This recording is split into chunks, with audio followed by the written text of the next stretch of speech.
Hello, I'm Angelica, and today I'm going to talk about sacred rage and feminine rage versus feminist rage. And in my old YouTube channel that I'm locked out of for an annoying reason, I had a video on there, the very first video I ever made, where I talked about Eckhart Tolle's phrase, the pain body, and the coining of that term and separating it and defining it also by the female pain body. And there's also a male pain body, and what this represents is this entity of collective suffering that is laced within the genetic memory of men and women in different ways based on things that women experience uniquely by nature of being women in a world that is corrupt, and then suffering that men experience is related to the male pain body in ways that men uniquely and exclusively separate from women experience the effects of corruption on the planet. And there are these historical blood memories that we all have access to that are often lingering in the emotional body. And when we are experiencing hardship, we are often being put face to face with unresolved pain bodies from our unique ancestry, and then our actual sexual identity suffering as well. And feminine rage is one of the biggest taboos throughout history because of the way that the feminine is often suppressed in its unruly nature. And there's also the very real issue of the fact that in a culture that does not value the female voice, the consequences of expressing feminine anger and uniquely womanly, an anger that's coming from your experience of your womanhood being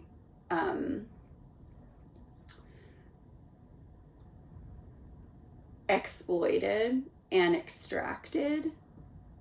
That kind of anger is something that has had very little space in our culture for so long, that I believe that when women eventually lose their cycle of fertility, they experience so many hot flashes because of this heat and inflammation within the emotional body that has just been laying dormant there and holding out as long as possible because of the lack of ability to move the energy into some kind of positive expression. And this is why, the female libido and the female rage are so intertwined, and they're also intertwined as these taboos that are very much related to each other. So I want to talk about the way that feminist rage is really a stale version of true female rage. And a lot of people associate a lot of people in spirituality, they associate female rage with the archetype of Kali, the destroyer. And any woman who has been in a situation where she's been able to just let her rage express has felt that energy moving through her. And anytime you've witnessed a woman becoming completely unhinged and hysterical with rage, it's so easy to write it off as being crazy, and that is the major reason that it exists in the first place, because of the way that feminine rage comes from an experience of being exploited and extracted for your feminine qualities. And the feminine qualities are receptive and imploding. So when that imploding and receptive quality is like compacted with negative impressions from false masculine forces, corrupt forces, and it doesn't just come from like the behavior of the man in her life necessarily, or the father or the brothers. It also relates to what's going on in the world at large, and the way that, you know, the geopolitical wars between men affect women and children, and the helplessness of that. It creates this smoldered heat and inflammation in the heart. And the breasts represent the feminine that is not imploding, but is able to keep pumping out nourishment as long as possible. And there's a supply and demand aspect to the maternal instinct here, where it's like, you know, the longer that the baby is suckling, the more milk that the breast will make when the woman is healthy. When there is enough stability and security in her life and environment, the breasts will work that way. And when she is capable of surrendering to the constant stimulation of the nipple. But when there is excess heat in the body and excess libido or excess anger that is unexpressed, this seriously interferes with milk production. And this is the perfect, like, holographic metaphor for what happens when a woman is being extracted for her maternal energy stores, and not in relation to an infant or a young child, but is being expected to continually put out a labor that is emotional and spiritual and mental, while also being measured constantly by the housework and the chores as well. So the reason that I am going to be getting into this is because we really do need traditional gender roles to preserve the hormonal balance of both sexes and the optimal development of children. But there are aspects of traditional gender roles that have not been honored, and there are practices that have been considered what a traditional gender role means. And one of the biggest issues there is the lack of valuing of the feminine voice. And so women end up being reduced to just their receptive qualities in this model of traditional gender roles, and not allowed by the cultural mores and expectations to embody the other aspects of the feminine outside of just the consciousness of the breast, which is just constantly giving. And so what happens is that maternal instinct basically gets locked into a loop of continually giving and not actually being recognized, because it's associated with this biological maternal instinct that's taken for granted. So what I want to talk about here is that feminine rage is a force of nature. And one of the reasons it's so taboo is that, we all have this this collective idea that we have this collective belief that a man is always able to physically overpower a woman, but then we know that, you know, a woman that's totally crazy will just absolutely like attack a man, and it's totally possible to win that fight if you have enough rage in you. And a lot of people just don't ever confront feminine rage on that level. And no, I'm not saying that that's true in every situation, but I do think that people, let me see here. Okay. People are so afraid of this force of nature because it's like this volcanic energy that it completely like destroys our image of the feminine as being this all about sweetness. But the feminine rage is 100% related to that sweetness being taken advantage of. And this is why people, you know, have this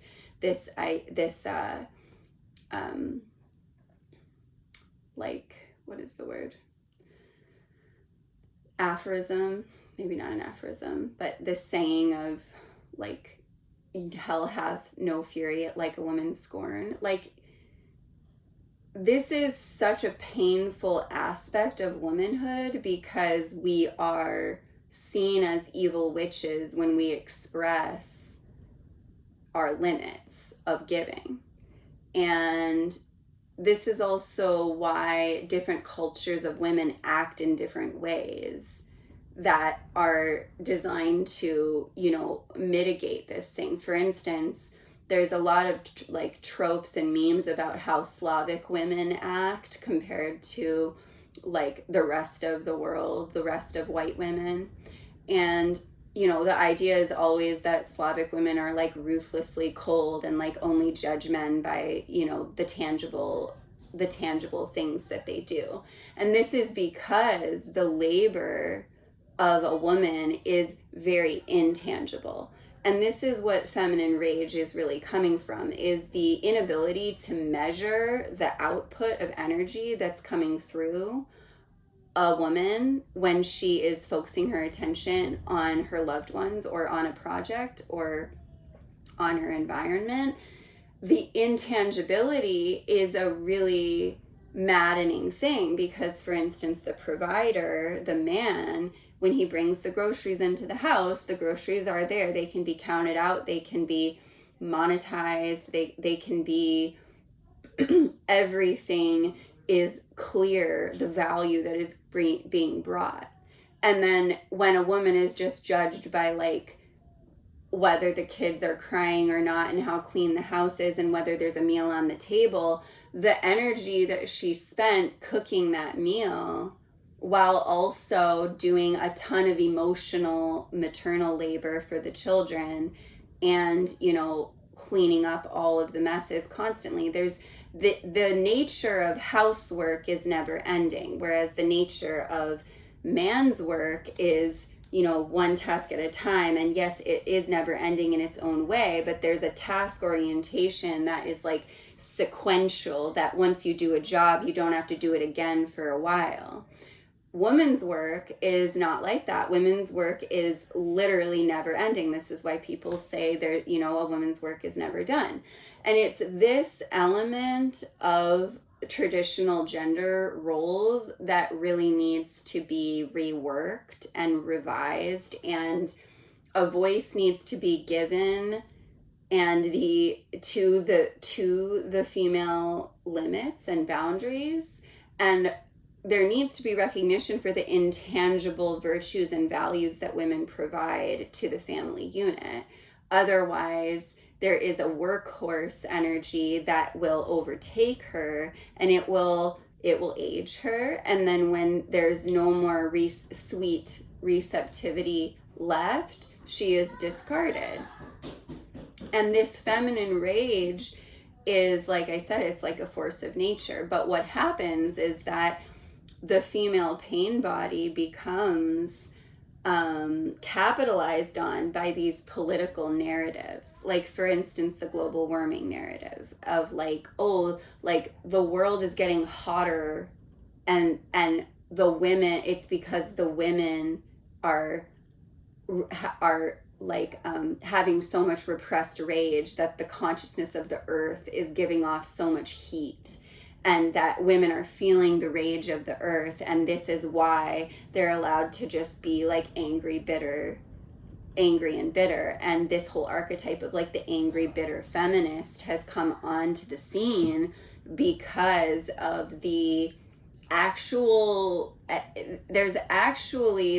it's trying to honor sacred rage and feminine rage, but it's actually making the source of that purifying fire that is actually a God-given righteous instinct of experiencing rage and speaking on behalf of your own rage. And, you know, at times, yes, like becoming totally unhinged with rage within reason, because the feminine does need to be witnessed and valued and seen. And obviously, the consciousness of the people around her and the men in her life will determine, you know, whether that is able to be utilized and resourced and valued for the like authentic force of nature that it is.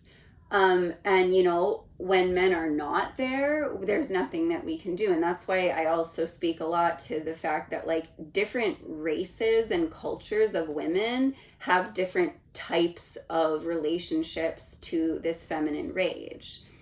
And so, but one of the biggest issues is this: when the rage is so much to handle that women feel, for one, women are like being inundated from the time they're really young, you know, in recent years, that rage is like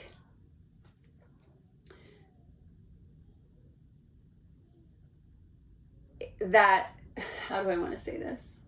It's like your personal victim experiences of misogyny in your life should be the things that you have rage about. Like, if you have a connection to feminine rage that is more focused on what all of the men are doing to all of the women, it's not actually coming from a sacred rage, a sacred feminine rage. It's coming from a narrative, a cerebral like overlay. It's coming from an overlay of rage that often feels like it is honoring and empowering to the part of you that has been extracted or has been oppressed. And when I'm talking about oppression, I am not just talking about like you can't go to school. I'm talking about actual feminine libido and feminine creativity and the muse within each woman not being able to grow and blossom because of the way that we are shamed and, you know, from the earliest ages, shamed for having this erotic energy that we embody. And then, of course, we are also like sought after for that. And then it gets capitalized on through our fertility.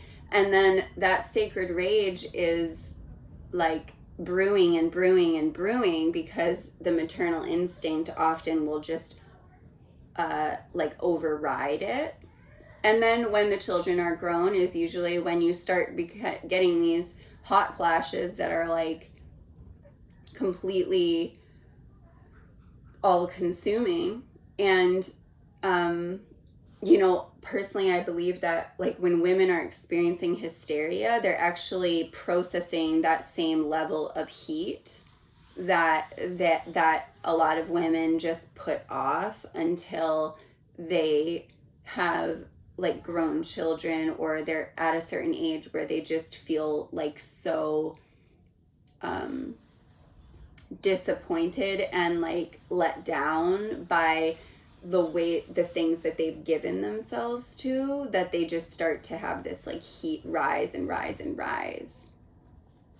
And then it becomes this thing like, oh, well, that's just like your life now, because that's just how the female body is. Like this idea that to be born a woman is a curse, and to be born a woman is this like immense burden. There are a lot of reasons why women feel that way that are actually really valid and accurate, and that is where sacred rage comes from. But I really want to acknowledge that like your sacred rage should come from your personal experience of misogyny and like internalized misogyny. When it becomes a political narrative, and when it becomes a narrative about that is depersonalized, it is a license to let a fire grow and grow and grow and grow and grow that you actually don't have any ability to channel, because it's not actually related to your actual personal experience. It is like actually a bypassing of processing your own rage. And it is it's like it's not actually experiencing the real thing, because it's over dramatizing it. So like when the feminist rage is all about, you know, what we feel on the collective level as the feminine pain body, and it is very real, but it's hard to explain. But there's this nuance here between what is the sacred rage of your own feminine core guiding you to stand for, and if you confront that rage and you feel the potential of how violent and unhinged it could be, instead of confronting that and deciding what to do with it and how to represent it with dignity, what happens is that it really becomes a monster in the energy field, because it wants to be angry. It's getting a negative pleasure from being full of rage on behalf of the entire planet, on behalf of all of this. And it's like there's a difference between righteous anger and self-righteous anger, because self-righteous anger is really like it's like a dramatization of actual righteousness. And the nuance here is going to be somatically experienced. And this is why I'm saying that this feminine rage is something that we do need to reclaim as women, to regulate our own hormones and to make sure that our standards of relational dynamics are honoring all of the intangible labor that comes from the feminine. But this negative pleasure that can easily form from that is really badly encouraged by the dominant media narratives, like that make us think that it's like okay to be like, well, of course, because he's a man, and like that's because you're a man and this and this, and like sometimes that is appropriate to say, but there's a level of like unconsciousness and lack of genuine centering in your own sacred rage.